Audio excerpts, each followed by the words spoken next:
The intention of this presentation is to show a different way to understand and treat the displaced humeral neck fractures.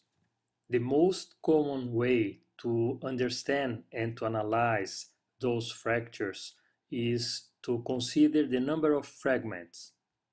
But in my opinion, the most important point is to understand if there is or not compression in the metaphysis bone.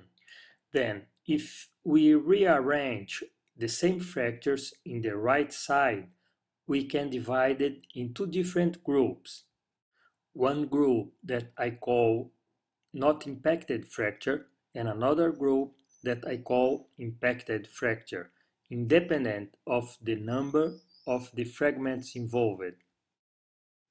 In the not impacted fractures group, we can identify all fragments and assemble them to fix. But in the impacted fractures group, there is bone loss because the compression, and after reduction, there is a gap that needs to be filled. So to fill the gap in the metaphysis bone, we apply a plate that works like a spacer to keep the fracture stable. The bone compression always occurs in the humeral neck at the metaphysis area. In my opinion, the humeral neck fractures can be divided in two different groups. The difference between the two groups is if there is or not bone loss because the compression between the fragments. In the not impacted group, we can identify and assemble all fragments to attach them. And in the impacted group, because the compression, there is a gap after the reduction that need to be filled to have a good and stable reduction. The treatment of these two groups is also important because they have to be treated differently. The number of fragments is not important, but the bone loss must to be considered. If we accepted that there is two different groups of fractures according to the compressive mechanism or not, we can treat the humeral neck fractures differently, independent the number of fragments. We can apply different devices to each specific fracture. Let's show some clinical cases. This patient is a 42 years old female that had a displaced and not impacted humeral neck fracture in her left shoulder. I call this fracture as a non-compressive fracture.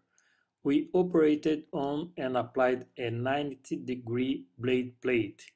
She had a good function. This is a different fracture that behaves the same way as the previous one, regardless of the number of fragments involved. This is a non-compressive or not impacted fracture. This patient is a 67 years old male that had a displaced and impacted humeral neck fracture in his right shoulder. I call this fracture as a compressive fracture. We operated on and applied a new plate that works like a spacer to fill the gap in the metaphysis area because the compressive mechanism involving the fragments. He got a good function. We can also see the bone healing after 6 days post-op. This is another compressive or impacted fracture that was treated with the same kind of plate. After the fracture reduction, the gap was filled in by the spacer plate. We got a good reduction and fixation regardless of the number of fragments involved. This is really a complex fracture and is a compressive or impacted fracture that was treated with the same kind of plate but a new generation.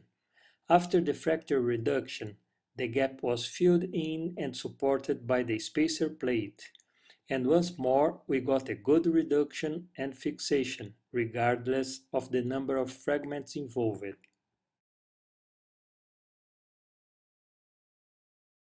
In conclusion, the most important point to treat the displaced humeral neck fractures is to recognize if there is or not bone loss in the metaphysis area and the need to be filled in to support the reduction and to get a good fixation.